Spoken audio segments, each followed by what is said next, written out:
The soft bigotry of low expectations. What does that mean to you, right? Are you familiar with that phrase?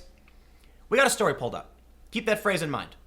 Bret Easton Ellis questions Black Panther Oscar nomination for Best Picture. Does it really deserve one? I know the story's from a couple days ago, but you know what? I'm going to do a video about this because I think he's wrong.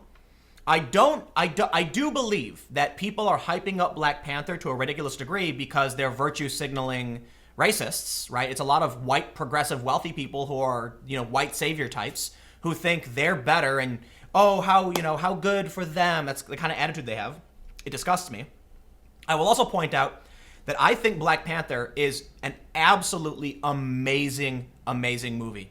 I really, really do. Do I think it deserves an Oscar? I don't know about that. I mean, I'm not an expert on movies and what deserves an Oscar.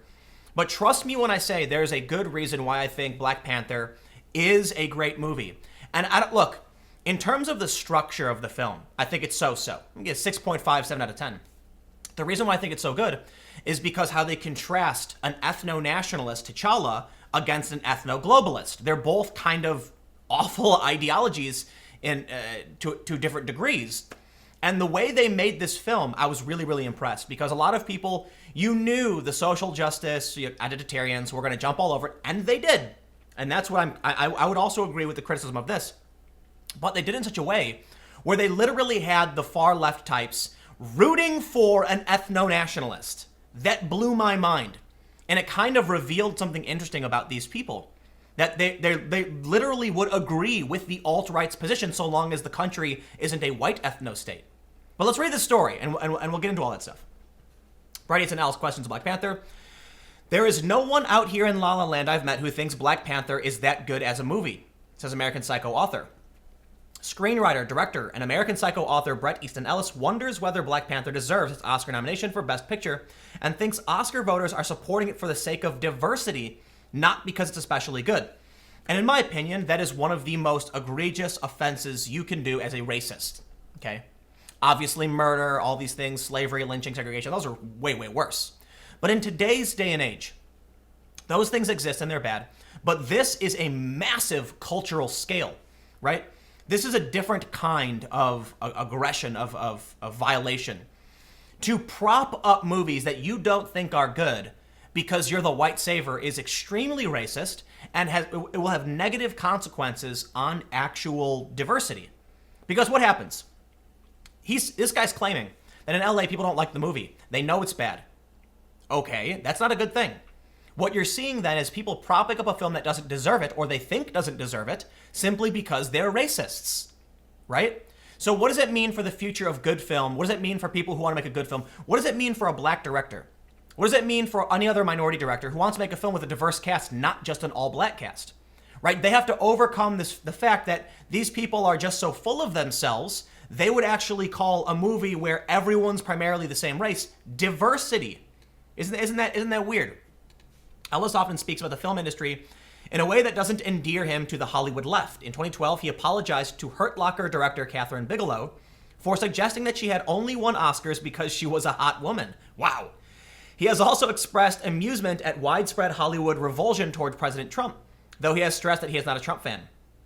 In the latest 100th episode of his B podcast, available only to paid subscribers, Ellis mused, "No superhero movie has ever gotten a Best Picture nomination. But believe me, Disney is doing everything in its power to make sure this happens. Even though there is no one out here in La La Land I've met who thinks Black Panther is that good as a movie, yet as a piece of representation, they are supporting it." I gotta say that's true. I mean, obviously it's my opinion, but when you look at fan critiques of Black Panther, there's a lot. There's a lot, right? What I was watching a video on YouTube about CGI advancements and movies that have done a really good job with clever techniques to make CGI look real. One notable exception, as doing a really good job, is District 9. I think District 9 is a movie, basically where the guy turns into a bug alien. The bug alien dudes look very realistic. And people were asking, how were they able to pull this off back then? I think it was like 10 years ago they made the movie. It's because the bug creatures have exoskeletons and they're shiny, so it was easier to create a creature like this as opposed to something with hair or something like that.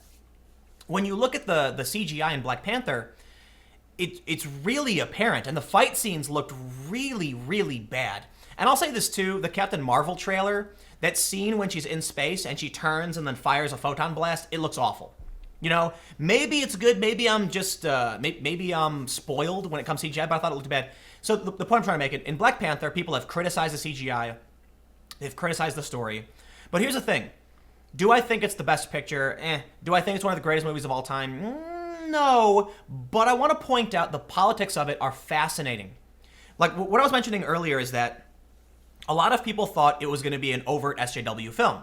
The great, they in the film they call the CIA agent a colonizer and things like that. I thought that was funny, actually. I thought the way they were framing it was funny. But T'Challa, the guy who played, like, that's the name of the Black Panther dude, he's like, he wants no one in his country. He has a massive barrier surrounding his country. Nobody can come in, and only his people are allowed to live there. So Trump supporters were cheering for this. And it's not that I think the message of it was right or wrong or anything like that. I think the movie's actually kind of silly in that regard. I'll get to that in a second. It's that you were able to create this complicated social narrative, political narrative, that was able to exist in our culture war without making everybody angry, right? It's really crazy how they did that. Now, about the narrative of the film, I just want to point out, at the end of Black Panther, spoiler alert if you haven't seen it, I assume you've seen it by now, he opens like a what do you call it? A community center in Oakland for underprivileged kids. And they're all like, oh, what a good thing to do. Dude, you live in Africa, okay? There are people starving to death, dying of dehydration, malaria, AIDS, and other diseases. It was baffling to me that T'Challa, in his efforts to open up to the world, would go to one of the wealthiest cities in the world and open up a community center for them. Well, let's read some more of the story. I don't want to... Ellis recorded the podcast on January 17th before the Oscar nominations were announced and correctly guessed that Black Panther would score a Best Picture nomination. But he asked, does it really deserve one? The entertainment press and the studio is selling the notion that Black Panther is a grand piece of cinematic art that cannot be ignored. And this notion is being shoved down our throats, and we can only smile in disbelief. Or perhaps understand that this is just a moment we're trapped in, a joke, a hoax. It's all fake news, folks, Ellis said. Wow. He didn't just say the movie. Wow, that's pretty bold. He said the Oscars are a good indication of how Hollywood views itself, whether or not voters choose the best films. Representation is so important to them. And with a huge, fatuous inclusivity and diversity push, what the most flattering pose might be in the moment, as if inclusivity and diversity have anything to do with awarding movies' merits, yes, this is the culture the Oscars are pushing, and it's rather nauseating, he said. A new adaptation of Ellis's debut novel, Less Than Zero, is in the works at Hulu. Ellis also said on the podcast that he is working on an adaptation of his novel, Luna Park. And then they add a full disclosure. So the author of this piece says, I co-host a piece called Low Key, where my two co-hosts and I also wondered about the role of race in Best Picture nomination for Black Panther.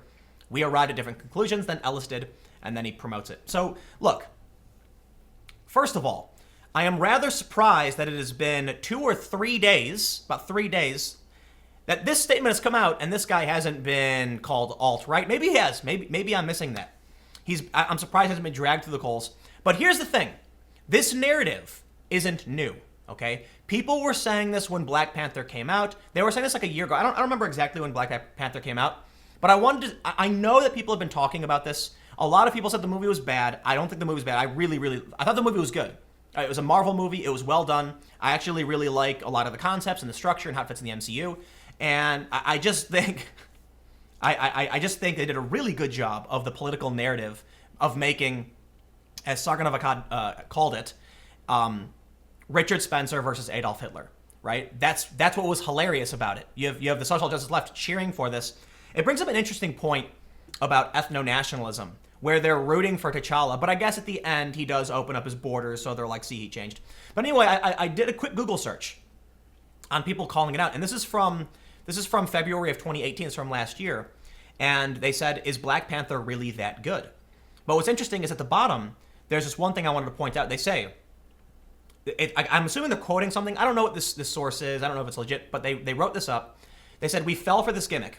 The film took in more than our 16.8 million in the South African box office with nearly 200,000 viewers during the opening weekend, making Black Panther the most successful Marvel film to hit our shores, and a pivotal moment as far as black representation in pop culture is concerned. Mara, the story is lame. They used our culture as a draw card. I can say that the strongest element of this feature is the portrayal of the Wakandan women, particularly the strongest Wakandan warrior, Okoye, played by Danae Gurira. Seeing her throw her wig off and refer to it as ridiculous was the peak of the political subtext in this film. That's kind of wow. I did not enjoy seeing Angela Bassett and Forrest Whitaker being so underused in the feature. The budget should have rather been spent fixing the green screen. Yes, that's the point I was making about the CGI. But I just want to point out this one issue, this one thing here, where they say that it was a gimmick. We fell for the gimmick, and they used our culture. What does it say? They used our culture as a draw card. That's what I wanted to bring up with this piece. I don't, whoever this person's opinion is, sure, that's fine. I'm not familiar with City Press, News 24, or whatever this is. But the point I want to bring up is that what this guy is saying about Black Panther is absolutely not new. But what's interesting about it is that someone in Hollywood is coming out and saying it. Now I'll just wait for the moment when he gets dragged across the coals for being an alt-right bigot. So anyway, stick around. I got more videos coming up in a few minutes, and I'll see you then.